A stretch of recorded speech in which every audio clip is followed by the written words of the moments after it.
Parliament turns into a scene of clashes with some 90 people injured and a National Guard officer killed as protesters face police over a move to back reforms that would see greater autonomy for the East.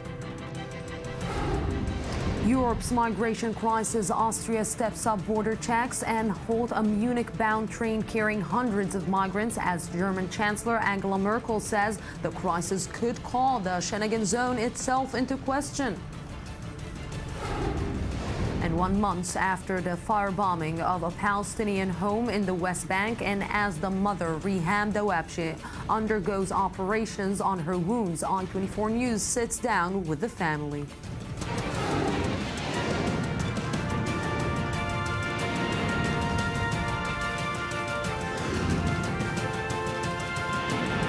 The News Today with Lucy Aharish.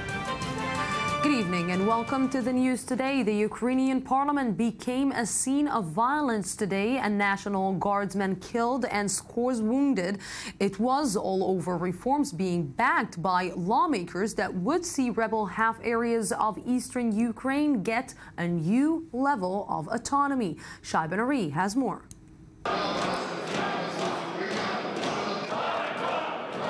Shame was the repeated cry coming from dozens of Ukrainian politicians during a chaotic session of parliament in Kiev Monday, as the government managed to pass a first reading of a controversial bill which includes changes to the constitution, granting special status to the Donetsk and Luhansk regions of Ukraine, largely controlled by separatist pro-Russian factions.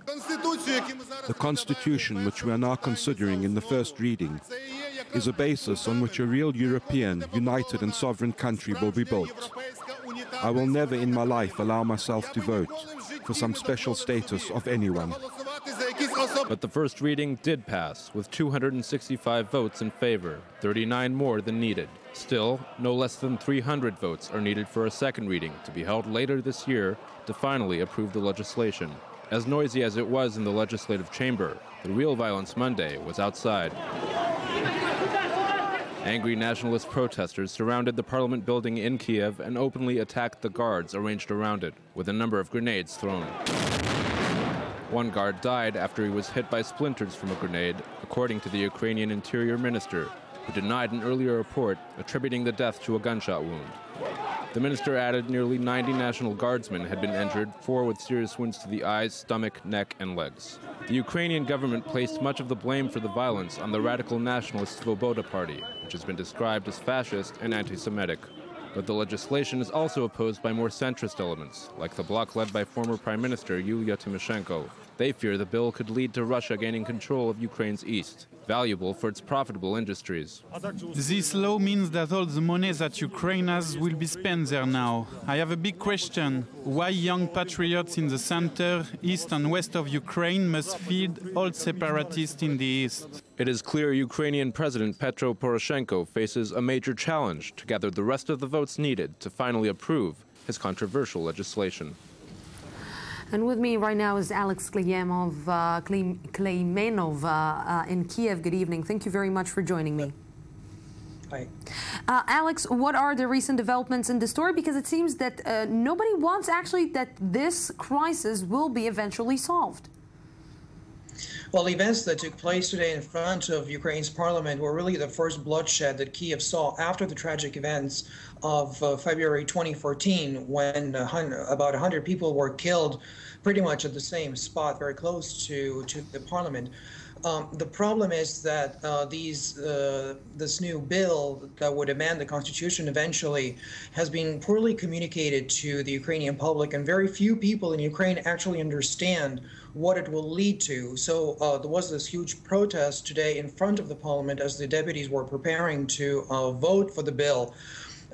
The problem is that in Ukraine, in the current circumstances, it is always important to ask the question, who is behind the events, a particular event that is taking place, because it's not always clear if this is a genuine manifestation of somebody's protest or actually a part of a bigger game played by somebody else. So while the parliament was voting for this bill, there was a strong crowd, maybe more than 1,000 people, who were protesting not only against this measure, but also supporting some other causes that the parliament was supposed to vote on. You know, Alex, when we see that the war literally is getting into the parliament itself, this means that the situation can deteriorate even further?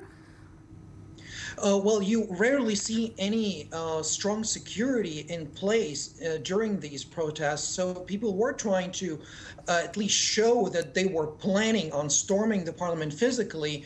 The only security measure that was there were no metal detectors, for instance, but they installed security in the way of riot police. About 5 rows of riot police were guarding the entrance to the parliament, and then the crowd started attacking the riot police. There were actually shots of that captured people beating riot police officers with batons, and you could see former parliament deputies attacking riot police officers, which prompted Ukrainian politicians to say that these Svoboda party representatives and Svoboda itself were behind this violent attack. First, there were stun grenades being used, and then a real battlefield grenade exploded, injuring scores of people. One National Guard officer later died in the hospital, and there are about 100 people injured right now. Yeah, you know, Alex, I want to take you on what you said about we need to ask who is behind it, and we need to look at the bigger game. Maybe it's a part of a bigger game. What, the bigger game or the bigger player is Russia? Well, people who were protesting the passage of this draft were saying that President Poroshenko is caving in front under Russia's pressure, and by passing this measure, by amending the constitution, he will basically play into Putin's hands and will surrender part of Ukraine's sovereignty to Russia. President Poroshenko maintains that none of that is going to happen, that this amendment to the constitution does not give any special status to the occupied areas of eastern Ukraine, but actually gives more powers to local authorities throughout the country. Yeah. The Svoboda party that was attacking the riot police in front of the parliament, they actually lost all of their parliament seats in the recent election. And now with the local elections coming up in October, they were there with their party banners to manifest that they are protesting this measure. Alex Kleimanov, thank you very, very much for this conversation with us. Thank you. And Shai Ben-Ari, you're joining me here in the studio. Thank you very much for joining me. Shai, you know, we're looking at the situation, and when you are in a war, you know, the obvious solution will be to try and get to some kind of an understanding. Some kind of an understanding doesn't always mean that you need to win and the other side needs to lose. It means that you need to sometimes say, okay, I'm willing to give up on this in order to get something else. Indeed, it is some sort of compromise is what is being offered with this legislation by the Ukrainian government. It's something short of full statehood for East Ukraine, for these regions, Luhansk and Donetsk, of course. The Ukrainian president is in fact scheduled to speak to his nation later on this evening in a speech to try and rally support for this legislation, which did pass a very initial draft today with 265 votes. They need another 35 votes to actually make it into law at a later stage. Can he make it actually? Because when he has so many problems in the coalition, when the coalition is actually not supporting him and not backing him in this, what are the chances that he will pass Indeed, it? It's not clear right now where those extra votes are going to come from, because every effort was needed to get the 265 just to pass this hurdle. We're seeing very large divisions within the pro-Western camp, as it perhaps can be described, with the Svoboda party, which to a certain extent is an ally of the Poroshenko government. But we're seeing a lot of criticism from that direction, as well as Yulia Tymoshenko and other elements within that camp. A life sentence was actually demanded by the Ukrainian prime minister for the protester who threw this grenade that killed the guardsman. So we're talking about very strong divisions, and it's not clear exactly how it will end. The West is pushing this agreement very much. It's part of the Minsk agreement that was signed back in February. Yes, Shai Ben-Ari, thank you very, very much for this. No problem. The pressure-filled rush for Europe to find a solution to the ongoing migration crisis it's facing continues now in the form of a crackdown in policy, with Austria stepping out security at its borders and Germany increasing its arrests of smugglers. Ur Shapira has the latest. Thousands upon thousands continue to pour into Europe. Now the main focus is Austria, where many try to reach the border on their way to Germany and met the authorities. A train carrying hundreds of migrants which left Budapest Monday morning was detained at the Austrian border as Austrian and Hungarian police checked documents on the train. As the police continued to check vehicles at the border, 5 traffickers were arrested on their way to Austria. Diverse focus points which the policemen are looking for. Since this tragic case last week, we also looking for vans, or we're looking for lorries with cooling devices. As the doors are beginning to slam shut, hope of a possible solution to the crisis may come from France. French Prime Minister Manuel Valls announced a new refugee camp for 1,500 migrants to be built in the city of Calais in early 2016.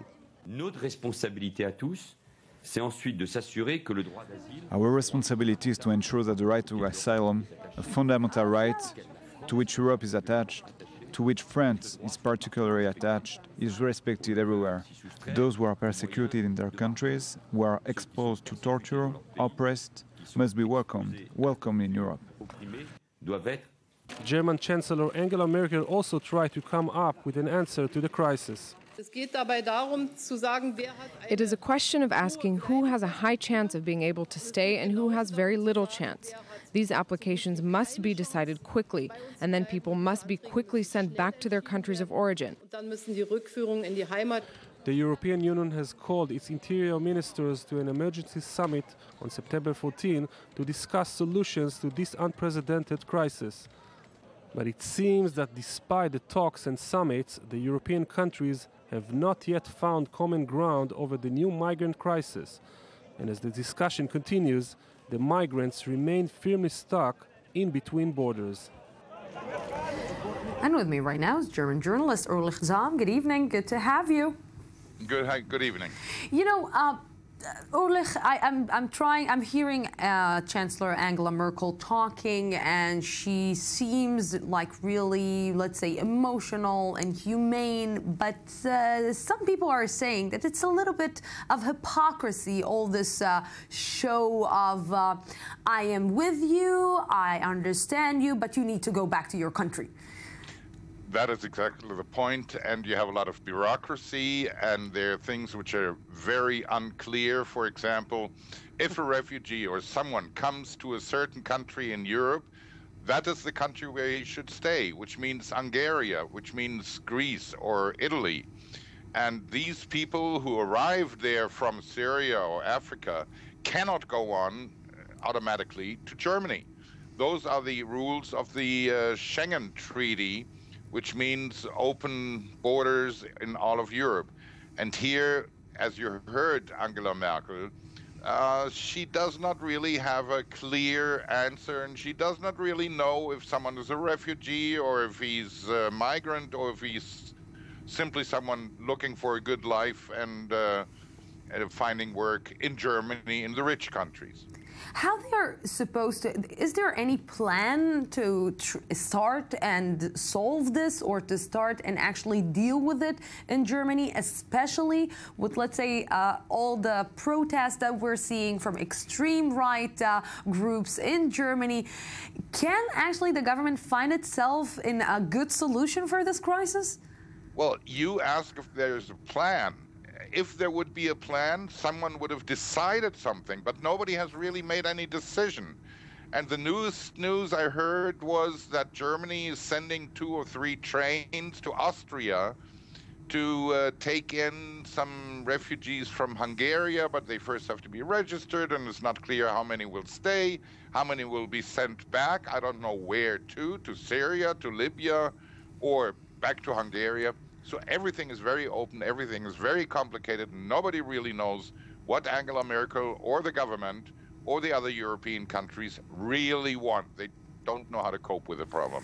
Yes, them and the rest of the world. Sam, thank you very, very much for this. And we're going right now to the Middle East. A host of crises in the Middle East has generated several new and somewhat unexpected alliances and shared enemies in the region. Some of the cozying up may be done by Egyptian President Abdel Fattah al-Sisi and Syrian President Bashar al-Assad. Correspondent Charles Biblizer explains. Like its shifting desert sands, the Middle East's geopolitical landscape is constantly being reshaped. The latest alliance, a reported rapprochement between Egypt and Syria, rooted in combating the Islamic State. Relations between Syria and Egypt were never cut off, and we continue to hear brotherly rhetoric from Egyptian institutions. It is not in the open as we wish, but it's there. There is a lot of pressure on Egypt not to assume its natural role in the region. Indeed, Sisi must play a delicate balancing game. Often, the interests of the Shiite Damascus-Tehran-Beirut axis are diametrically opposed to those of Cairo's traditional Sunni Gulf backers. Foremost is vehemently anti-Assad Saudi Arabia, which has propped up Sisi's government with billions of dollars. In the middle is Russia, which hosted Sisi at the Kremlin earlier this month. With U.S.-Egyptian relations strained, Cairo has turned to Moscow, a staunch Assad ally, for support. As a quid pro quo, President Putin has evidently persuaded Sisi to enhance ties with the Syrian regime. According to one Israeli report, Egypt has even agreed to supply Assad with Russian-funded weapons. In the meantime, the Islamic State continues to cast its black shadow over Syria. This weekend in Palmyra, it destroyed part of the Temple of Bel, constructed in 32 AD. The IS recently also razed the ancient Baal Shaman temple, an act the UN's cultural agency called a war crime. It is part and parcel of the terror group's effort to erase history, a reality which, ironically, is motivating Egypt and Syria to strengthen their shared one. And with me right now here in the studio is former Israeli ambassador to Egypt, Ishaq Lebanon. Good evening. Good evening, Lucy. You know, sometimes I'm trying to look for something, let's say, with a reason with what is happening in the Middle East. Probably I won't find it, but... Logical reasons? Logical reasons. Forget it. Forget it, huh? So we don't I told you once. In this platform, I told you there is no logic in the Middle East. So how? There are interests. So yes. It's me asking you now, how come Abdel Fattah al-Sisi is helping Bashar al-Assad, who's massacring thousands and thousands of people, is what, a good image for new Egypt? Hold on. I don't think that, you know, the report that we just listened, that Sisi is helping. Look, since the beginning of the crisis in Syria, Egypt has two main principles in its foreign policy toward that country, Syria. Number one, that any solution should be a political solution. There will be no military solution, meaning they will not support Daesh or the ISIS or any other jihadist or any other group in Syria. And the number two principle is no for the fragmentation of Syria into many states. So the sovereignty and the territorial integrity of Syria. Those two principles, you know, those are the lights of the Egyptian policy. Within these principles, we see that Egypt is working hand by hand, you know, with the Russians, because the Russians has presented a political solution. But Russia today is saying that it's going to help to fight Daesh with jets. They did it. And what? Maybe this is the bigger plan to fight Daesh? This is the common denominator that Russia is trying to create now in the Middle East through Syria, which means the fight against ISIS or against the jihadists or any of those, you know, Islamist fanatics. Because we have seen it in Egypt, in Sinai. So everybody is saying to Sisi, look, join us. You are fighting the people, you know, in Sinai. Russia would like to have this a kind of a league or a front, let's say, of different elements and states fighting ISIS. Within this framework, there is a common denominator which Egypt and Syria goes inside. So let's see. But there's a limit. Let's see how Egypt and Syria are going inside and how the Egyptians are seeing it. Journalist Annabelle van der Berge is in Cairo. Good evening. Thank you very much for joining me. Good evening. So, Annabelle, how are these reports being perceived by the Egyptians, seeing that their president is actually combining forces with another president that is not so popular, let's say? Well, to be honest, there is not so many reports on it. What we see is that although President Abdel Fattah el-Sisi has his interests in Syria, he's not really spreading the news very openly in the Egyptian media, for example. So it is still, we could say it's still some kind of a little secret, that it's still very vague and still very unclear, like it is usually when it comes to foreign policy, policies of Egypt. So it is very hard to say what the people in the street are saying or responding to that, because people basically don't know. What they do know is that Abdel Fattah el-Sisi, his main concern is stability in Egypt and is a strong military. So is it part of the declaration of war on terror, like he said a month ago? Yeah, for sure. That's one of the possibilities, or one of the ways to give himself an excuse in order to strengthen ties with Syria, because he says, of course, that first of all he's fighting on a domestic level against Daesh, against terrorists, and so therefore also on an international level he needs to follow the same policy. And then when we look at Syria, when we look at other countries, he wants to fight terrorism elsewhere as well. And the involvement of Russia in all this story, how it is perceived there? Yeah, well, we can compare it a little bit with elsewhere as well, and it is a bit the same. You have to choose between the US or Russia. And when the US tells you that they are no longer willing to cooperate with you, then it's very easy to turn your back against the US and turn to Russia. And that is exactly what's happening now in Egypt as well. President Sisi is strengthening ties with Russia, because the US is no longer the strong ally that it was before for Egypt. So people in Egypt are, most of them are asking for the US to do something, but most of them are also asking to not support Sisi on a military level. So that is something that is contradicting very much, and therefore it is safer for Sisi to turn to Russia. Yes, Annabelle van der Berge, thank you very, very much for this. I want to put what Annabelle just said, and if we're putting Russia and the United States on a balance, who should Egypt actually go towards more, towards the United States or towards Russia? No, I think that Egypt did the choice a long time ago, and they didn't change the position.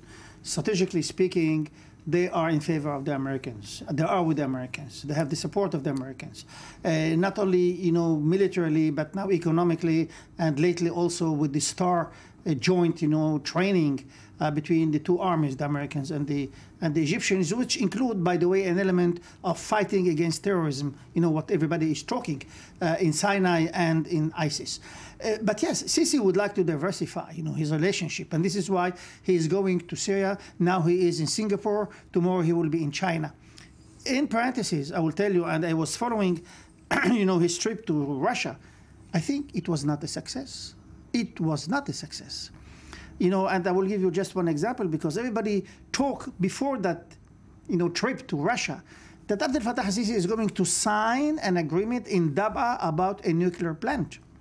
This did not happen, and apparently will not happen. Just yesterday, we brought the reports about a big gas field being discovered in the Mediterranean Sea, in the Egyptian shore. This can change the game if we're looking at an American involvement in the region, or this is just something like on the side. This got to do with the economy, and the Americans are not being involved in that. No, the Americans are not involved, because this is an Italian company. Because the Americans are really involved in what is happening, for example, in Israel with the gas fields, so maybe they would like to take their share also there. No, I think that from the beginning, the Egyptians took Italians and the Shell company, etc. They had a problem with Shell, because Shell asked, let's say that they will discover any gas plant, in the sea, etc. But they would like to have all the dividend for themselves. And Egypt is not in favor of that. The Italians did it, 50-50. This is why, Egypt is with them. I think this is, as the Prime Minister of Egypt said, this is from min Allah. God, likes Abdel Fattah al-Sisi, and he discovered the gas in the Middle East. I think that the only influence will be domestically, meaning that there will be more income as soon as that this gas can be extracted properly. The real problem will be after the extraction of the gas and after, let's say, pump it into the shore. The question will be the gas gallon for the simple citizen will be again 5 or 6 Guinea or Egyptian pound and not 40 Guinea. This is the question. I think the prices are not going to go down. Prices are not going to go down. Unbelievable. But, okay, this is Egypt. But you told me there's no logic. I'm not trying even to start understanding what is happening. And you have more reason to invite me. Of course. So you will come and answer it. Itzhak Lebanon, thank you very much for this. Thank you. The Israel-Turkey relationship today is far from being at its best, but often economic cooperation, like we spoke here, happens alongside political confrontation. Eli Ochenberg went to the meeting in Tel Aviv today that seems to be one example. For the first time since the 2010 Mavi Marmara incident, a fatal clash between Israeli soldiers and pro-Palestinian activists aboard a Gaza-bound Turkish-flagged ship, an official Turkish delegation arrived in Israel Monday. The incident triggered a diplomatic crisis between Ankara and Jerusalem, and the delegation is now part of the attempt to warm relations between the two countries. We want going back to the important relationship that was between Turkish and Israel, and so we are together.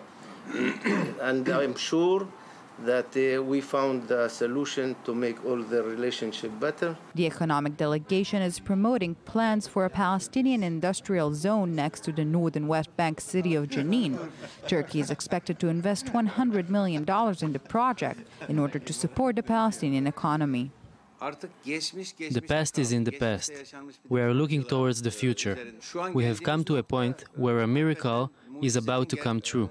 I have seen the sincere support of the Turkish side, the Israeli side, the Palestinian side, and also the German side. But the economic collaboration is only a part of the renewed ties. The regional changes in the last couple of years have created a mutual shift in policy aimed at normalizing the relations. Both Israeli and Turkish diplomats have confirmed that reconciliation talks have been held in recent months, and in light of the Turkish involvement in the reported talks between Israel and Hamas on a long-term truce, it seems the revitalization of the Jerusalem-Ankara relationship is gaining momentum. The question is if all Israelis will go back to the hotels of all-inclusive in Turkey. Maybe yes, maybe not. We're going out for a small break, 2 minutes, and then I'll be back for the second part of the news today. Don't go anywhere.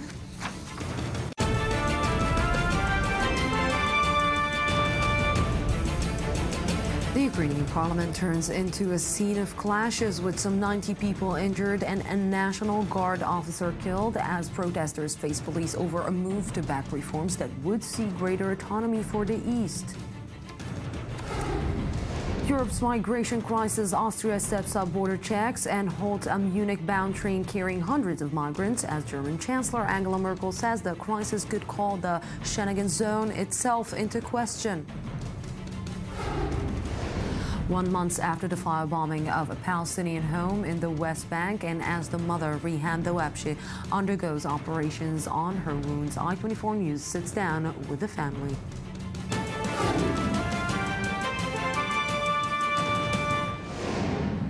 Welcome back to the news today. This past July, the firebombing on a West Bank home by the suspected Jewish extremists set a new level of tension in the already volatile West Bank.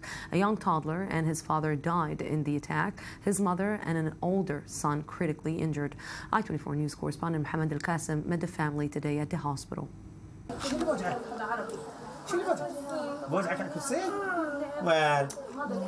Family members are surrounding 5-year-old Ahmed at Tel Hashomer Hospital in Tel Aviv as he goes through a rehab session. It's 1 month to the day since the deadly arson attack in the small West Bank village of Douma that claimed the lives of 18-month-old Ali and his father Saad.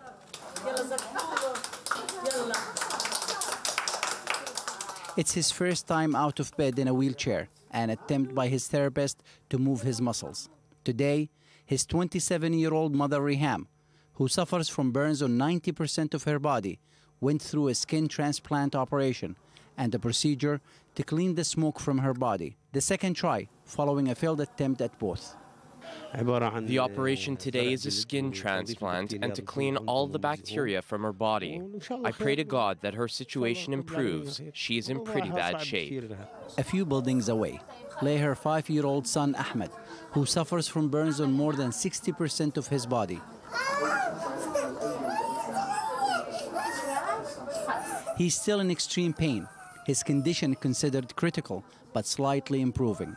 His grandfather, Hussein, who has been at his side since he arrived here, is optimistic. They cleaned Ahmed today. He is okay, thank God, but he is in a lot of pain. The doctor told me that his treatment would take a long time. He will stay here, not for a month, 2, or even 3, but for longer. Ahmed has become an only child after his younger brother Ali was killed in the terrorist attack, allegedly committed by extremist Israeli settlers. 9 days later, his father died. The Dawabshi family is optimistic that Riham and Ahmed will one day lead a normal life. Ahmed and his mother give me the strength to stay strong. What can I say? I hope that they get better, go back to their home, and lead a normal life. Israel Internal Security Service arrested several settlers in relation to the deadly attack, but no one has been charged. And thus far, Israel is keeping a tight lip on the investigation. Yes, and with me right now is correspondent Mohammed Al-Qasim. Good evening. Thank you very much for joining me. The boy is talking. Does he understand what is happening around him? Ahmed doesn't know that his father passed away, as well as his younger brother Ali. He is in a lot of pain. He talks, he responds, he asks about his father. I was told by his grandfather, Hussein, that he asked for his father to come and take him back home. So he's unaware what happened to the family. He asks also about his mother, who, by the way, was being operated on today. Few hours operation to replant skin on her body. The first operation didn't succeed. Her body rejected the transplant of skin, which came from her own body. So there is you can say good news, somewhat of good news coming out of this tragedy. Ahmed is responding to medication a little bit. He's improved slightly since a month ago, but he has a long, long way to go. You've been following the story since the beginning, since the first day, and yes. The family is not frustrated that the people who perpetrated this attack are not caught yet? They are frustrated. They are frustrated with three entities. First, they're frustrated with the Israeli government and army that they haven't been able to find those who committed this crime. Second, they are very frustrated with the Palestinian Authority, who came out first threatening with taking this file to the ICC, but then nothing has come out of it. And also they are frustrated with the United Nations. The United Nations hasn't done much other than rhetoric, as they said, in regard to this file. They have hired an attorney here from Israel to take care of this file. You know, just to try to connect something, but not connect. Just last week we reported about the burning of a house in the same family, but it was something else. It was a different case. Because it was an electrical shortage. We went to the village of Douma the following day. We actually made phone calls on the same day. You need to understand that Douma is a small village of 3,000 people, and most of Douma residents are the Wabshi family and another family. So we went there to see and check to see if this fire was another crime or something similar to it. What we found out, what we were told by the residents of Douma, that it was just an electrical shortage. Mohammed Al-Qasim, thank you very much. And of course, you are continuing to update and to follow this story. Thank you very, very much. And to the Taliban, for the first time, the Taliban has admitted that longtime leader Mullah Omar died over 2 years ago. The revelations are buried in a biography of new leader Mullah Akhtar Mansour. Correspondent Shaiban Ari has more on what it means on the past and future of the Taliban in Afghanistan. An internal struggle within the Taliban. The Islamist Afghani movement has published a biography of the man named as its new leader late last month, Mullah Akhtar Muhammad Mansour. The biography is an attempt to legitimize Mansour as the Taliban leader, despite internal tensions. The 5,000-word-long document states Mansour was born in 1968 and took part in the Mujahideen uprising against the Soviet invasion of Afghanistan in the 1970s and 80s. It elaborates at length on his time as aviation minister under the Taliban regime during the 1990s. Mansour also served as Air Force chief and head of Afghanistan's national airline, Ariana. Following the U.S. invasion of Afghanistan, Mansour again returned to combat duties and was eventually appointed by former Taliban leader Mullah Omar as a military commander charged with organizing the fight against the U.S.-led military coalition. The biography puts a heavy emphasis on Mansour's scholarly traits and his modest nature, mentioning his preference for loose, neat, and clean clothes. Other sources, however, have noted his extensive travels as a Taliban minister in the Arab world, during which he established a private satellite phone business in the UAE. He has also been linked to drug manufacturing in Helmand province. The movement will disintegrate into factions, and it will be very, very difficult to keep it as a cohesive force as it has existed since the mid-90s.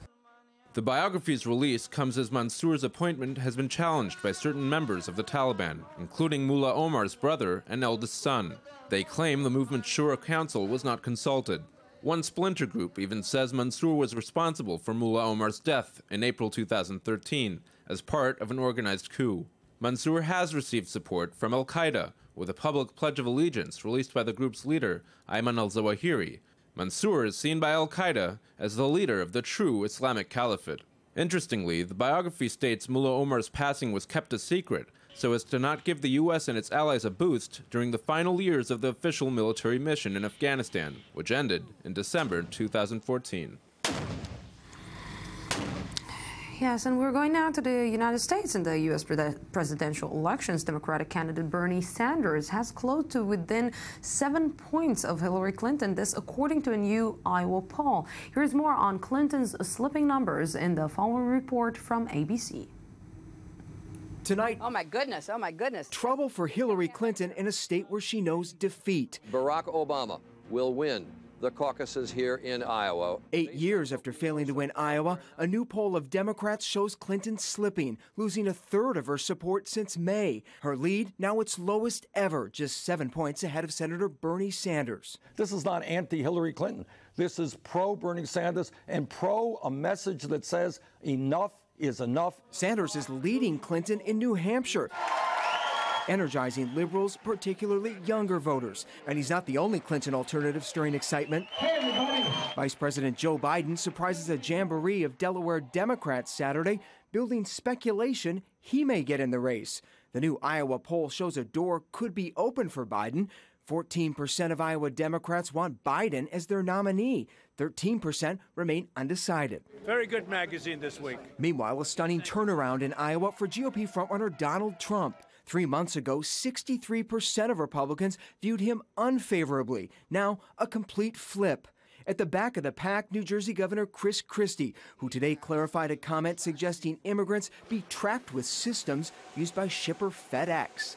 And I don't mean people are packages, so let's not be ridiculous. Yes, and right now with me, it's this time of the week, Dov Lipman, political analyst and former member of Israeli parliament. Yesh Atid Party, good evening. Good to be here.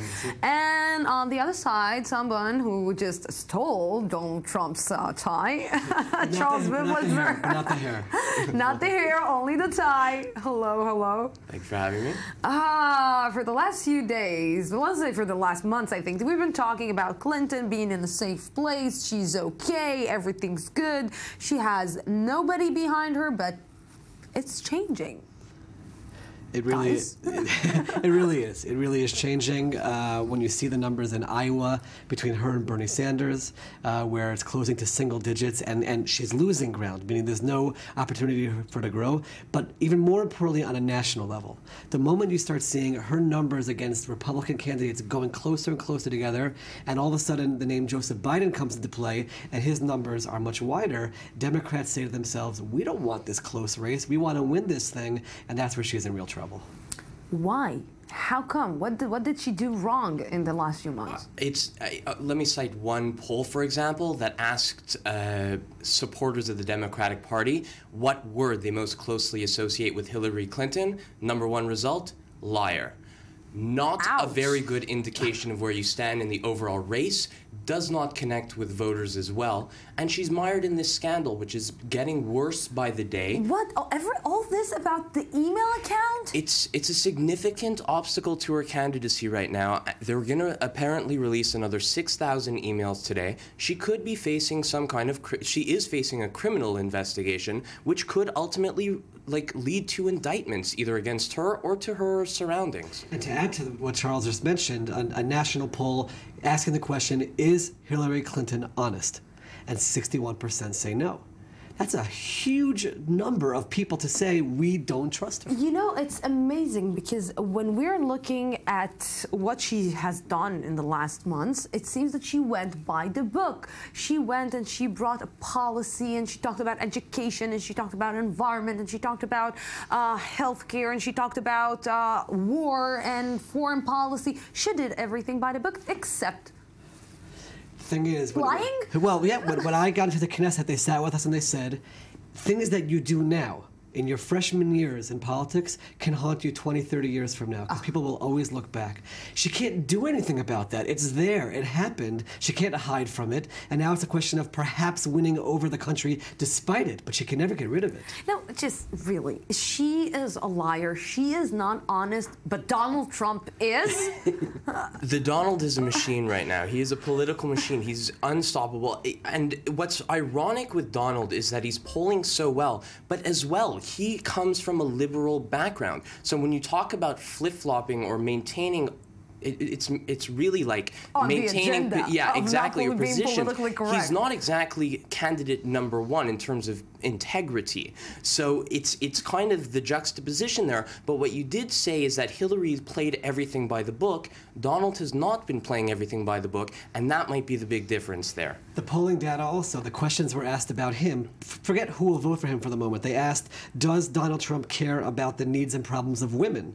61% said no. Can Donald Trump handle an international crisis? 64% said no. So those issues are there. They're just somehow not catching up to him the way they do with Hillary Clinton. How? And he has this opening now of 28% for him to the next closest person is Ben Carson at 12. And Charles and I were just talking about this. We don't see anybody else with the ability to catch up, to rise above. What can any of these guys do at this point to close the gap?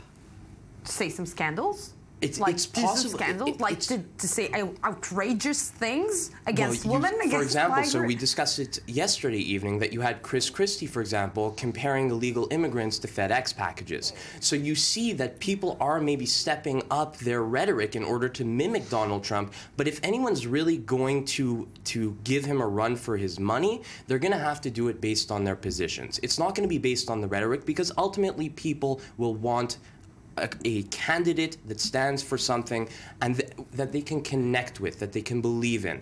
Donald Trump has that right now, but whether it'll remain, no one knows. Okay, I know that you're right now. You started when we started this. Let's say Kumbaya. We talked about no way that this is going to last more than 2-3 weeks. I was out there on the record saying he can't. You are sitting now and you are like so cautious with what you're saying now, because what, he might actually win in the national level? You saw the Time magazine, the words President Trump on the cover. People are talking about this now in the national polls. I mean, again, he's right there. Versus Hillary Clinton, it's 45-41. He's right there, and he's right there in the mix. And the other thing you have to remember is he has money. A lot of these free candidates, very often, they get a lot of popularity, then they fall away, and largely because of money. He has the money. He'll be there. He'll be in everybody's faces for the long term. And the question is, can somebody, just because of policy, or will he implode himself by saying something which just makes it impossible for people to vote for him?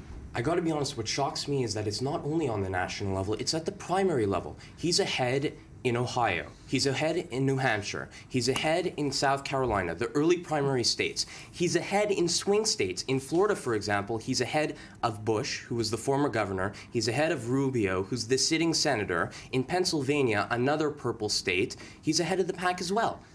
And by a large margin. I'm literally in shock. I'm literally in shock because I cannot believe that the American people are actually seeing this guy as their president. He's touching, I don't think they're picturing him in the Oval Office. He's touching a chord. He's saying the illegal immigrants are dangerous for you. My wall will solve it. Companies are moving to Mexico. I will tax them to force them to stay and keep the jobs here. Very simple, very straightforward, and touching on those nerves. You know, I want to ask you something that is not politically correct, because do you think that the African American community can actually relate to somebody like Donald Trump? I don't, but then sitting in the wing is Ben Carson at number 2. Put him on as vice presidential candidate, and look at that package now. Oh my God. You know what's interesting though, an interesting tidbit, that among Latino Republicans, not Latinos overall, but amongst those that define themselves as Republican, Trump is ahead. Okay. And this is after all of his derogatory comments about the cohort. We have 30 seconds. Just tell me what you think about Biden in this race. I think he's really on the fence. I'm not sure that he's going to end up running, but if he does, I think it's going to be problematic for Hillary, because I think the White House is going to support him as opposed to Clinton. I also don't know if he has it. He's gone through a lot this past year. It's going to be very hard for him. It takes a lot of emotional strength to run for president. If he does, he's magical, and I think he could actually do it. Okay. It's becoming more and more interesting each and every week, really, I swear to God. Gentlemen, thank you very, very much for this. Thank you. With stocks in Europe and Asia set for their worst monthly losses in at least 3 years, China's state broadcaster has paraded a financial journalist allegedly confessing to causing stock market losses. Ori Shapiro has the story. The Chinese economy continues to shake, with Asian stocks set for the worst monthly losses in at least 3 years, and authorities are looking for some new targets. Nearly 200 people have been punished for spreading online rumors regarding recent major news events, such as the government crackdown and the Tianjin explosions. Chinese Ministry of Public Security said the offenders has misled society and the public, generated and spread fearful statements, and even used the opportunity to maliciously concoct rumors to attack the Communist Party and the national leaders. In a video posted on Chinese media sites, the suspects are seen confessing and expressing remorse for the allegations. My behavior did much harm to the country. I shouldn't have spread such words. I was wrong.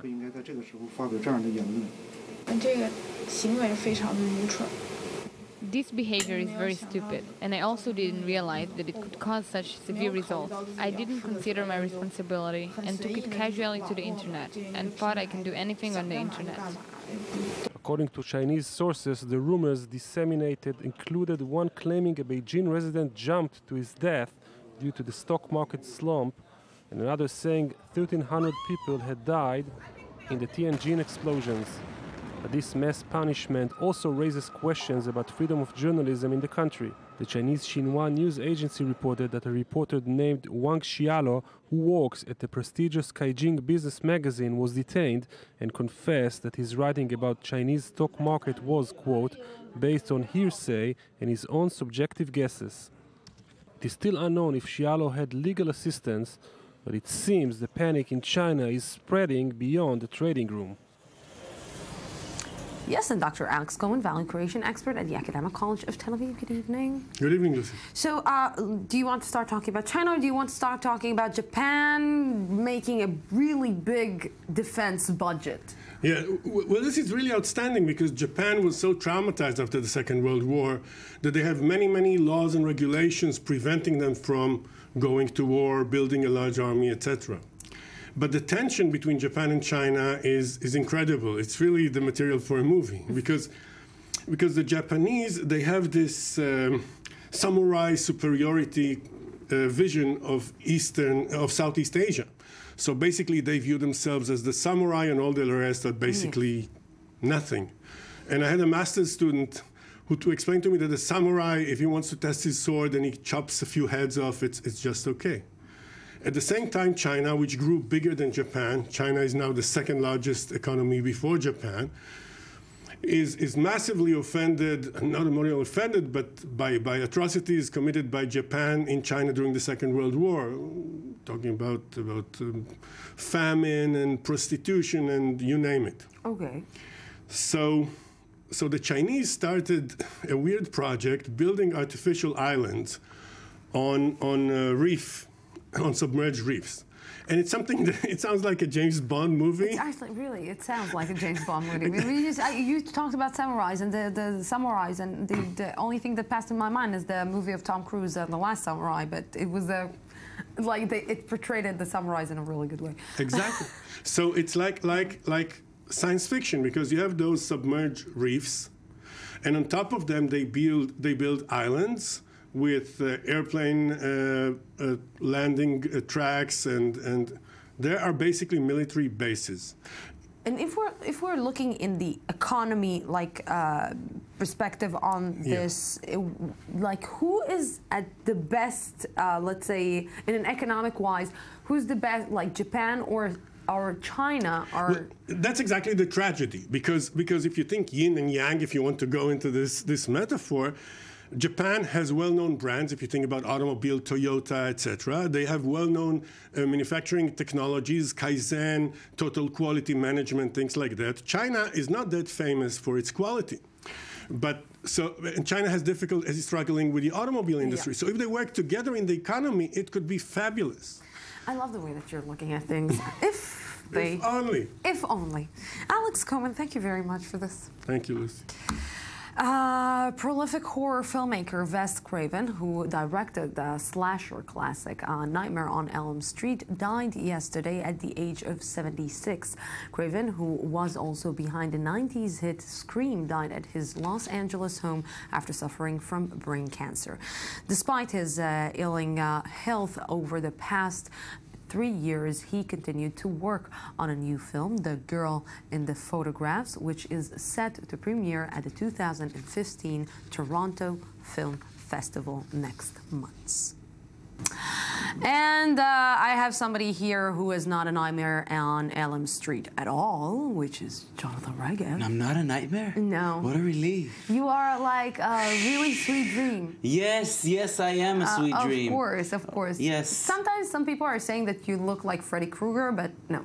They don't understand anything. I know, but I don't agree with them. No, they don't understand. Okay, so let's talk about the transfer market. Yes, it ends tonight with some big names on the move. This is one of the biggest one. Kevin De Bruyne, he made the move. We spoke about this already. The move became official last night as he moved from Wolfsburg to Manchester City. Wolfsburg also lost another player, Perisic, to Inter, which makes me wonder. They were probably the nicest team to watch in Germany last season. They won the cup. They even beat Bayern Munich in the German Super Cup. They did so well, and they promised they will keep all their big stars. What happens when big money comes in? Teams like Wolfsburg, and even teams that are a bit bigger than Wolfsburg, they just can't stand the temptation. They need to make all these transfers in order to survive, which makes you realize at the end of the day, the rich teams will always get the good players, and the not-so-rich teams, they will grow them and lose them. How much big money are we talking about? How big is big money? Kevin De Bruyne was transferred for a sum of between 70 and 75 million euros. This is a 24-year-old player who had one good season. One good season. Okay. He may be good. Is he that good to be transferred for such a big sum to a team that doesn't necessarily need him like Manchester City? I don't know. But then again, they pay so much money. It's not even necessarily to have him, just to make sure that others don't have him. It's pretty much like that. 75 million euros. Yes, yes. Definitely in the wrong position. US Open, yes. Why did you not learn to play football when you were young? I don't know. It's like if I were a boy. I learned to play football and still, and still, let's talk about tennis. Yes. The US Open is beginning today, but there's one big player missing, Maria Sharapova. She could not overcome the injury that has bothered her for the past few weeks, and she's out, which makes the road even easier for Serena Williams. Sharapova is perhaps one of the only ones who can bother her. She wouldn't be favored against Serena Williams, but still she's the one that could put up a fight. But she's out, and with Sharapova out, it's even harder to see anyone beating Serena Williams in the women's draw. The men's draw is, of course, much, much more competitive this time around. I'm trying to, you know, each and every time that I'm seeing women playing and they're taking, like, taking out these voices, I don't understand why they're doing the voices. And neither can I.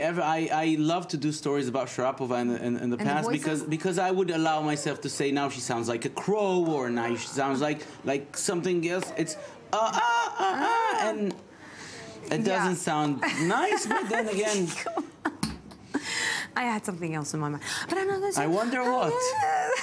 Let's talk about Guadalajara. Yes, Guadalajara, the color run in Mexico. Color runs have become quite popular in the past few years. And here, why are you laughing? Because Guadalajara may sound funny to those who speak Arabic and Hebrew. Yes. I know. When I was a kid and the World Cup was in Mexico, every time they'd say Guadalajara.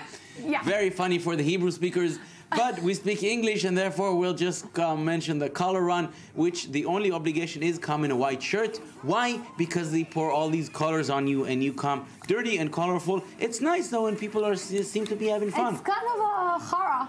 Yes, whatever that means. Whatever that means. Jonathan Regem. Yes. Thank you. Thank you, Rushdie. Yes, and we're going out for an update from our news desk, and then we will be back for the third part of the news today. Don't go anywhere. 10 minutes, 12 minutes, 14 minutes, and I'll be back.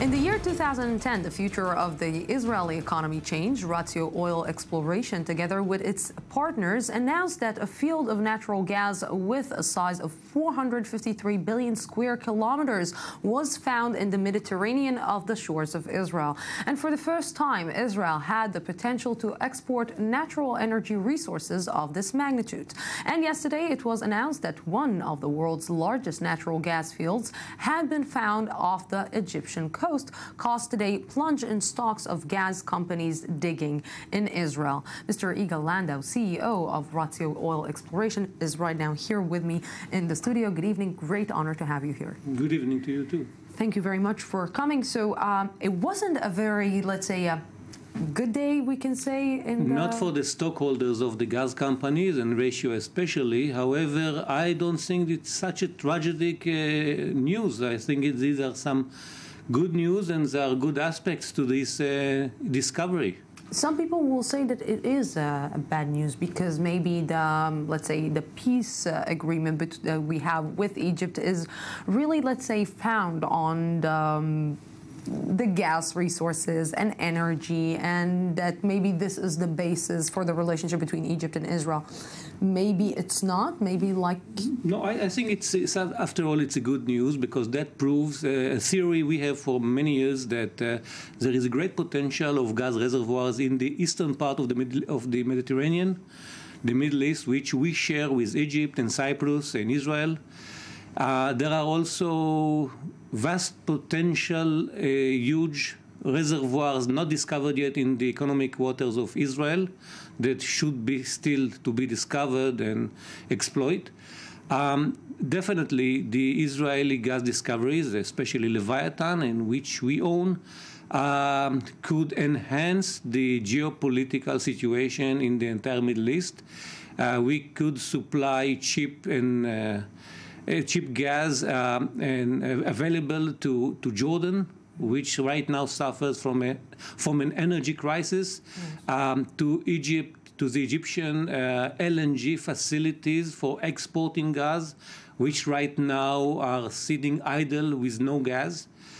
But in any event, I think this is a positive note. It indicates once again the energetic potential in the region, and it will definitely help to the entire region for stabilization and economical prosperity. Before I will ask you to explain to me what is the big problem with the gas in Israel, because people, maybe most of us in Israel, don't understand that. But I want to go with you to the basis. From where the idea to actually go and look for gas in the Sea of Israel That's a long came story. to you? Well, we founded Ratio Oil like 22 years ago. And that happened after that for the first 40 years of Israel, since its independency, mainly government-owned companies dealt with gas exploration and oil exploration throughout the country. There were many government-owned companies, Chana, Lapidot, and others. And basically everybody failed. They had no discovery. So in the late 80s, the Israeli government, then the minister was Moshe Shachal, decided to privatize the oil and gas exploration in Israel and let the private sector to look and find gas. And approximately the early 90s, we founded Ratio. Some other companies like Isramco and Avner were founded at the same time, and we started doing our own exploration. And even for us, it was about 15 years of dry holes and no discoveries at all, until finally we obtained a permit to look for gas offshore. And soon after the discovery of Tamar, there was the discovery of the Leviathan. Do you understand the criticism of the Israeli public towards you, that they're saying, okay, he's a private person, these are resources of all the Israelis, why should he gain more than us? Because this is ours too. This is definitely the people's, the country's national resources. Nobody objects that. We agree with this fact. Most of the income from the gas goes to the public, goes to the government. You probably heard about the Shishinsky Accord that dictated a new tax regime for the oil and gas discoveries. 60% of the revenues from the gas will go to the public. And more than that, the majority of the companies, including my own Ratio, like 80% of the stockholders are also the public, are the pension funds, the mutual funds. And so almost every citizen in Israel, whether he acknowledges it or not, is a shareholder in Leviathan. So why we are I think there's some it? misperception and disinformation, unfortunately.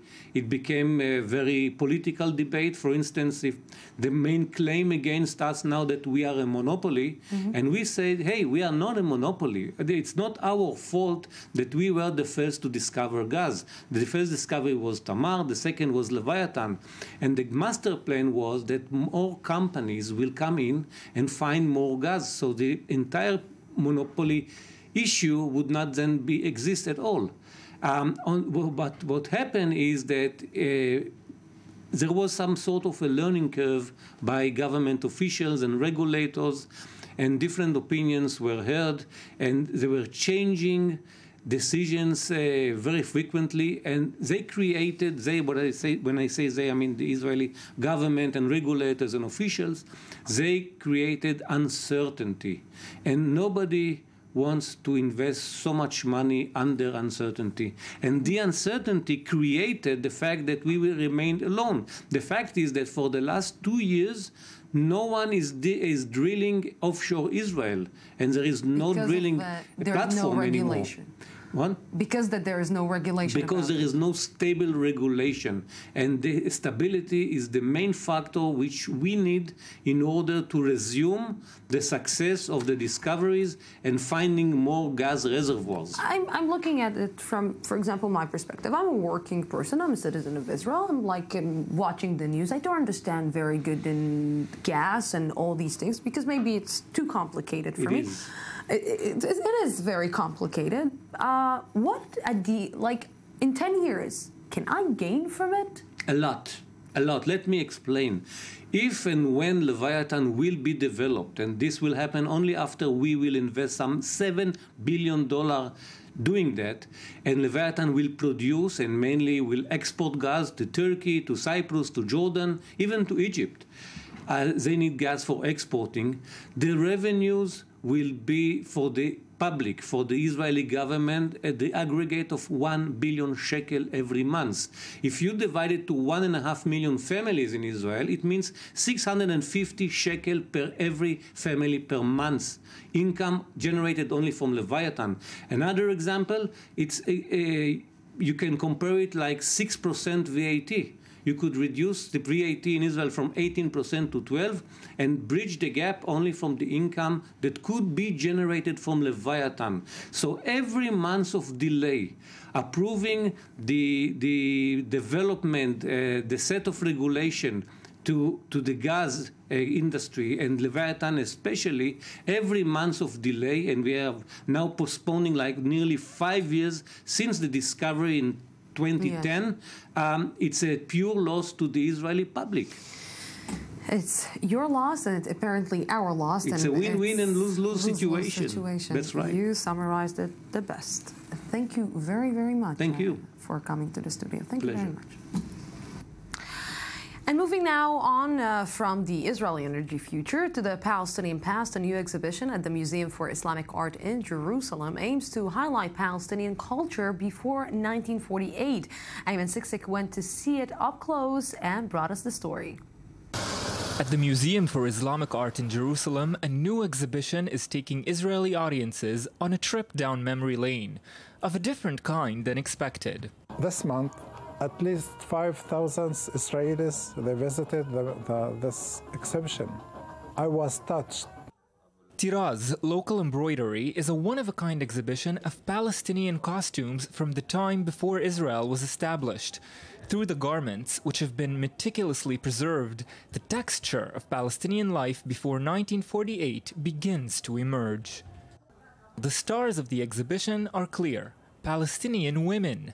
Some of the items in the exhibition are on display here for the first time, like this embroidered wedding dress originating in Ramallah. Like every item on display here, it too was handmade. Everything that you see here essentially are dresses meant for holidays and specifically weddings, and it was crafted and used by both Muslim and Christian women from all around the area. For me personally, and I can say that as a Jew working at the Museum for Islamic Art, it's very interesting seeing, let's say, works of art that are not from the main centers of Islamic art. Indeed, that's not the only surprise the Tiraz exhibition entails about Palestinian women. Everybody maybe thinks that the Palestinian women, they are primitive, they are not active, and they are exploring through this exhibition that the women in the Palestinian part, they were active, they were productive, they were artists. Traditionally, the embroidery was transferred from mother to daughter. These dresses were usually made by girls, young girls, during the 5-6 years before their wedding. You should remember that girls would be wed off at the age of 15, 16, so these were made by 12-year-old girls. The items in the exhibition are owned by a private collector, Manuel Kleidman, and some of them have been on display in Israel before. But in a country where culture is increasingly politicized, where does an exhibition about Palestinian heritage fit in? I was nervous before how this exhibition can be accepted by the Israelis or the Jewish part. So me, myself, I'm Palestinian and Arab from Galilee, all the parties that deal with art in Israel. So we are concerned that sometime, maybe because of politics, they will stop us to produce art and to present it for the public. But for every dangerous mission, a little help from above is always welcome. This was usually used as, let's say, sort of a scarecrow carried at the head of the wedding ceremony, whose purpose would be to scare off the demons and every potential danger for the brides. Forever festive, these wedding garments live on in Palestinian memory, a reminder of a time when celebrations and women were more integral parts of Palestinian society. And with me right now here in the studio is Ayman Siksa. Good evening. Good evening, Lucy. You know, there is a big, let's say, discussion about whether there is an Israeli fashion, if there is something like that, like an Israeli fashion industry, if there is Palestinian in fashion industry? Well, I think what this exhibition shows us is that there clearly was. Up until the 1950s, these items were handmade. Of course, they were handmade for occasions, but their purpose was just the same as fashion today, to look nice, to be impressive, and they were affected by European countries. Some of the coins we saw in the story were actually imported from Europe. And to wear coins from Europe on your neck and on your head was considered that you have married well, that you are well off in your life with a good husband. And so we see the same purposes as fashion, even though not the commercial side. This was to be kept in the family. You know, I'm looking at this. These items are amazing. It's like today, you know, I think all the big fashion companies are going back. And if we're looking at what the fashion and fashion magazines right now, you are seeing a lot of these things.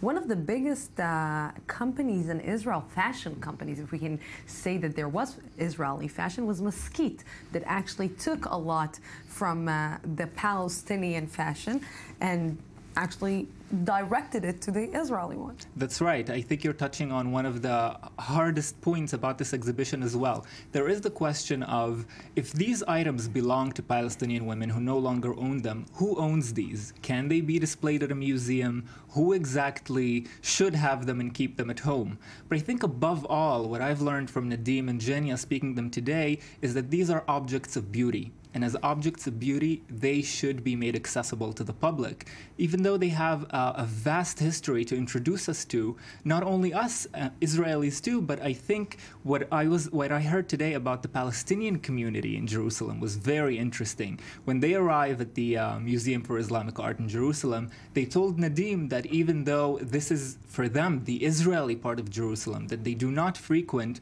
when they enter and they see these, they feel at home.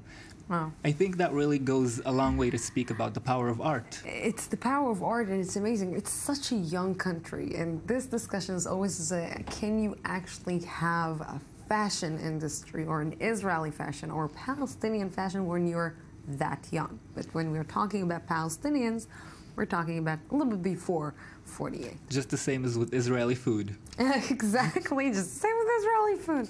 Who has hummus? It's just like the fight over hummus and falafel and shawarma. I'm sick. You made me hungry. And I'm eager for a dress like that.